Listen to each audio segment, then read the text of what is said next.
I built things my whole life. Bridges, mostly, overpasses, highway connectors, the kind of infrastructure that holds a city together without anyone ever stopping to say thank you. That was fine by me. I never needed the applause. I just needed the work to be solid, the math to be right, and the concrete to set clean. I thought my marriage was the same way. Poured slow, set hard, built to last. I was wrong about that. My wife and I had been together for 31 years when she sat across from me at our kitchen table one Tuesday evening in October and told me she wanted a divorce. She didn't cry. She had a folder in front of her. Inside were printed pages, a list of assets, a preliminary division of property, a note from her attorney. She had been planning it for months, maybe longer. I sat there for a long time without saying anything. The coffee in my mug had gone cold. Outside, the oak tree in our backyard was dropping leaves the way it always did in fall, slow and steady, one at a time, like it had all the patience in the world. I asked her if there was someone else. She said that wasn't the point. I asked her again. She closed the folder and said yes. His name was Preston. She had met him through a photography class she had started taking the previous spring. He was 53, recently divorced himself, owned a wine import business, and drove a car that cost more than our first house. She told me this, not cruelly, but with a kind of flat efficiency that was somehow worse than cruelty. She wasn't rubbing it in. She was just reporting facts. The way you read a weather forecast. There was no malice in her voice, because there was no guilt left to cover up. I was 62 years old. I had spent 4 decades getting up before dawn, driving to job sites, reviewing load calculations, arguing with contractors, coming home with dust on my boots and a sore back. I had funded a retirement account, kept the house in good repair, paid for my daughter's college and graduate school. I had done everything I understood a man was supposed to do. My daughter called me 2 days later. She lived in Boston with her husband, a corporate attorney who wore $400 shoes and spoke about real estate the way other people spoke about religion. I had always been polite to him, cordial. I had tried. She told me she loved me, but that she thought the separation was probably healthy for everyone. Then she said something I have turned over in my mind probably 10,000 times since. She said, "Dad, Preston is stable in a way that Mom needs right now. He gives her things you never really could." I didn't respond to that. I told her I loved her. I hung up the phone. I went out to the garage and stood among my tools for a long time, the way you stand in a room after the furniture has been moved out, recognizing the shape of a space that no longer matches the life you thought you were living. The divorce took 8 months. My wife kept the house. That was the one thing she had asked for immediately and without negotiation, and I had agreed without a fight because I understood, somewhere in my chest, that if I walked back through that front door after all of this, I would not be able to sleep inside it again anyway. Some walls hold memories the way concrete holds water they don't let go. I took my tools, my truck, my books, my pension, and a duffel bag of clothes. I rented a furnished apartment downtown while the paperwork finalized. My daughter called occasionally, politely. The conversations were short and careful, the kind you have with someone you are managing rather than someone you love. In March, 2 months before the divorce was final, my wife married Preston in a ceremony at a vineyard in the Hudson Valley.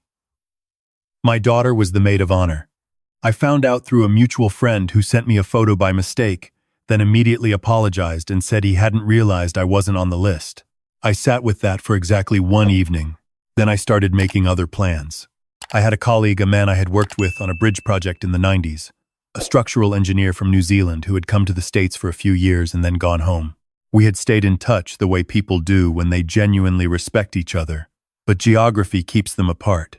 Emails at holidays, occasional calls when something in the industry made us think of the other. His name was Graham. He had started a small consultancy in Queenstown, taking on infrastructure work in the South Island, and he had mentioned to me more than once over the years that if I ever wanted to come down, there was work for someone with my background. I emailed him on a Sunday night in April. By June, I was on a plane. I want to be clear about something.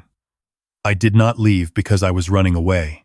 I left because I had looked honestly at the life I had built in that city, and I understood that the version of it that had meaning, the partnership, the family dinners, the shared history, was already gone. What remained? was geography.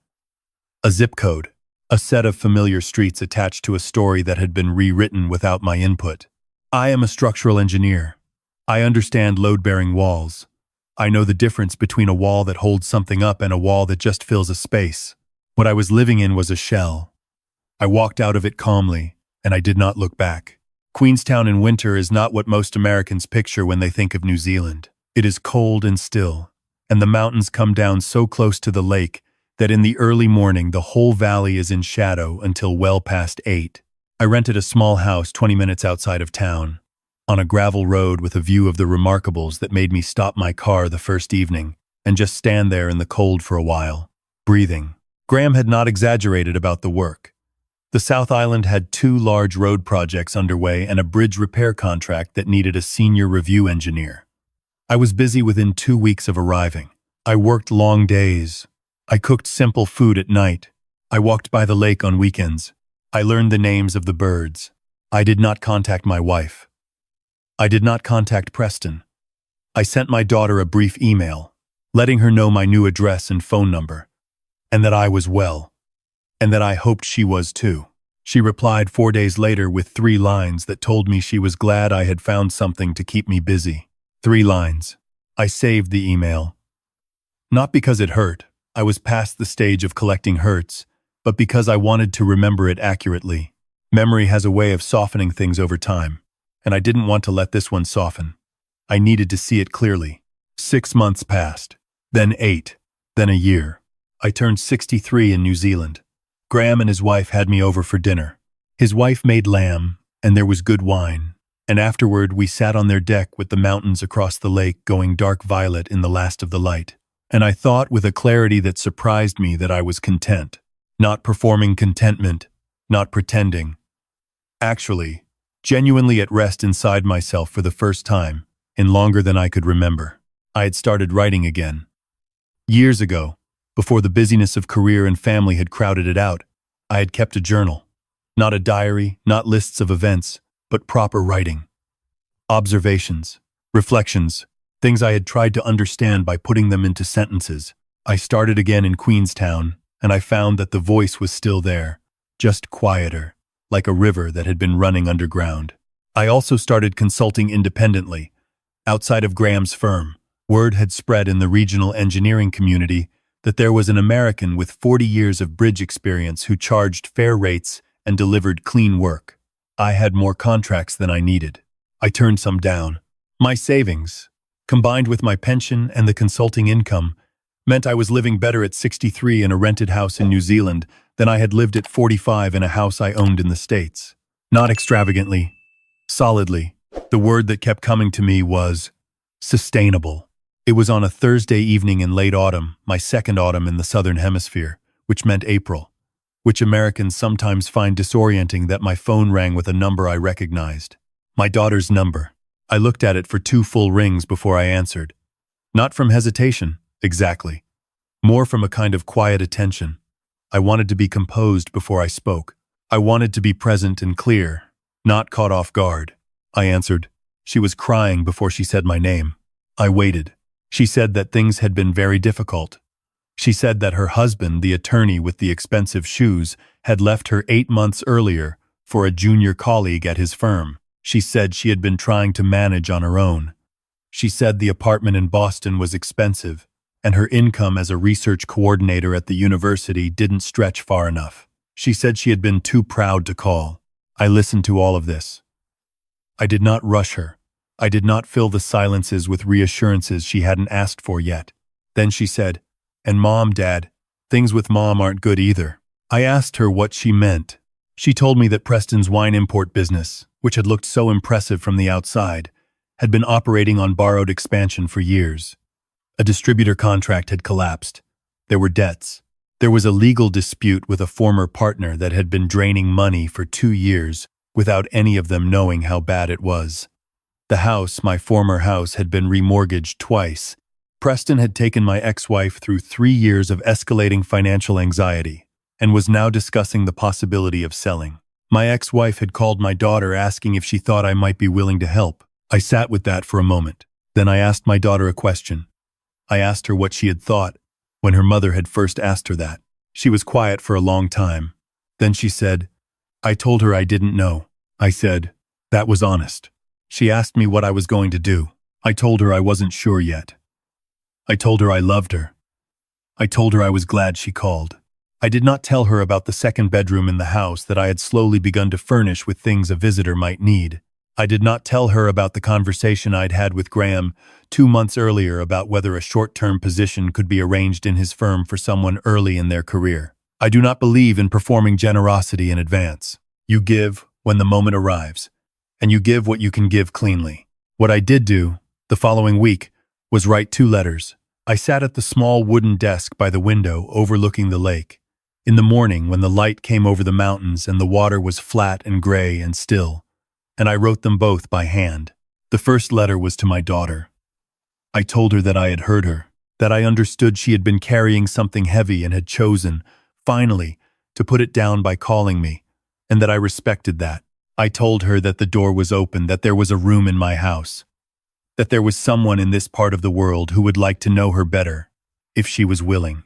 I told her I didn't need an apology, but I told her clearly, without cruelty, that what she had said to me in that phone call 3 years earlier, the comment about what Preston gave her mother that I never could, had been unkind in a way that I would not pretend hadn't happened. I was not carrying it as a wound. I was naming it the way a good engineer names a flaw in a structure. Not to condemn the whole thing, but because ignoring a flaw doesn't make it disappear. It just means the failure comes later and costs more. The second letter was shorter. It was to my ex-wife. I told her I hoped she found stable ground. I told her I did not have ill feelings toward her. I told her that I would not be a financial resource for the situation she was now in, and that I said that not out of cruelty, but out of clarity, because she had made a decision, and decisions carry consequences, and shielding her from those consequences would not be honest and would not be kind in any real sense of the word. I told her the oak tree in the backyard had probably already dropped its leaves for the season. I sealed both envelopes. I drove to the post office in town. I sent them. On the way back, I stopped at the overlook above the lake and sat on the hood of my truck for a while. The water was the deep green it turns in autumn here, not the summer blue the tourist photograph. I like the autumn green better. It is more honest about what it is. I have spent my career building things that hold weight.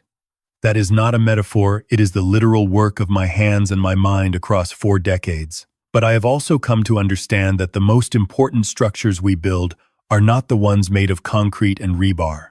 They are the ones we build inside ourselves. The ones that determine what we will carry, what we will set down, and how we choose to stand when the load shifts. I am 63 years old. I live in a house with a view of mountains I did not expect to love this much. I work. I write. I walk by the lake. I have a colleague who is also a friend, and his wife, who has started leaving casseroles on my doorstep on cold evenings without saying anything about it, which is a form of kindness I find very hard to repay. And so I have stopped trying and started simply receiving it. My daughter called again last week. The conversation was longer this time. She asked about Queenstown. She asked about the work. She asked about the lake. At the end of the call, she said, "I've been thinking about what you wrote." I said, "Good." She said, "I think I owe you more than a phone call." I said, "Then take your time and do it right." She laughed. It was a real laugh, not the careful, managed kind I had been getting from her for years. It sounded like her. It sounded like the girl who used to sit on the tailgate of my truck when she was 12 and ask me questions about how bridges stayed up, and I would explain tension and compression, and she would nod very seriously as if she were filing the information away for later use. I held on to that laugh after we hung up. I kept it in my hand the way you hold a level still, checking if something has finally come true. I folded the letter I had been working on that morning notes for a new project, a small footbridge over a creek outside of town that the county had asked me to review, and I set it on the desk. Outside, the first snow of the season was settling on the high ridgeline. I have built things in 23 states and 3 countries. I have poured foundations in heat and cold. I have reviewed plans at midnight and walked job sites at 4 in the morning and argued with men twice my size about the tolerances on a bearing plate. I know what it means to build something that lasts. I am a builder. That is not something anyone gave me. It is not something anyone can take back. I turned off the desk lamp. I made tea. I stood at the window and watched the snow come down on the mountains, slow and patient, and absolutely certain of itself, the way all serious things eventually are.